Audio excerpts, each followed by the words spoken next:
பதவி எதிர்பார்ப்புடனேயே தான் பாஜகவிற்கு வந்திருப்பதாகவும் 6 மாதங்கள் ஆகிவிட்டதாகவும் விஜயதாரணி தெரிவித்திருக்கிறார்.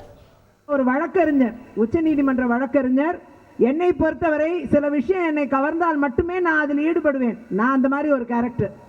3 முறை சட்டமன்ற உறுப்பினராக தேர்ந்தெடுக்கப்பட்டு இன்னும் 2 வருஷம் டேர்ம் இருக்கிறதையும் விட்டுட்டு பிஜேபி கட்சியில இருக்கணும்னு வந்திருக்கிறேன். எந்த எதிர்பார்ப்பும் இல்லாமலாம் வரல, எதிர்பார்ப்போட தான் வந்திருக்கேன். சரிங்களா? எல்லாரும் அப்படி நினைச்சுக்கிட்டீங்கன்னா தப்பு. நல்லா உழைக்கணும், கட்சியை அடுத்த கட்டத்துக்கு நகர்த்தி கொண்டு போனோம் அப்படிங்கிற எதிர்பார்ப்போட வந்திருக்கேன்.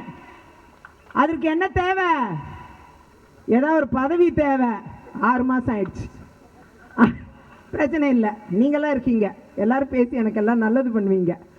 ஆனால் அதே நேரம் நிச்சயமாக என்னை போன்றவர்களின் பணியை பாரதிய ஜனதா கட்சி நிச்சயமாக பயன்படுத்தும். அதில் இருவேறு கருத்து இல்லை. எனக்கு நல்லா தெரியும் நான் எப்படி பேசணும், உங்களுக்கெல்லாம் நல்லா தெரியும். நியாயத்துக்கு மட்டுமே தான் நிற்பேன். தெரிந்த ஒரு முதல் நபர் கேசவநாயகன் தான். அது மாதிரி எனக்கு அந்த பெருமை உண்டு.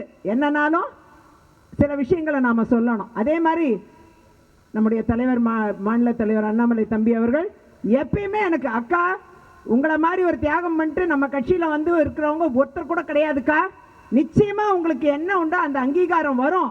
நீங்க நிச்சயமா நல்ல ஒரு பணியில கட்சிக்காக நீங்க இப்பயும் நீங்க வேலை பார்த்துட்டு இருக்கீங்க கட்சிக்காக, அதுல இருவேறு கருத்து இல்லை. ஆனா அதே நேரம் உங்களை கட்சி சரியாக பயன்படுத்தும் என்று ஒவ்வொரு முறையும் சொல்லிட்டே இருப்பார். எனக்கு ரொம்ப நம்பிக்கை, நிச்சயமா அவங்க என்ன நல்லா பயன்படுத்துவாங்க.